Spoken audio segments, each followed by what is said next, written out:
Ka office jong Deputy Commissioner Riboh District bat ka District Rural Development Agency DRDA Riboh District Nongpo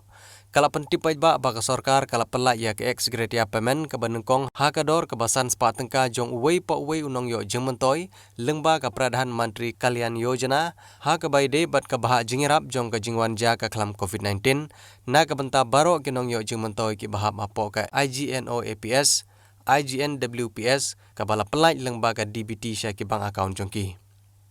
Kumta kat kum kajing betha banyada na ka kelam COVID-19 kum haba dengmas haki cakapaj ba bansaj yaki kti man ngapor bat ban peni cengai iwe kalong kabron kam ban bud renti. Ya kene lapan bena lembaga office jong u District Public Relation Officer Riboh District Nongpo.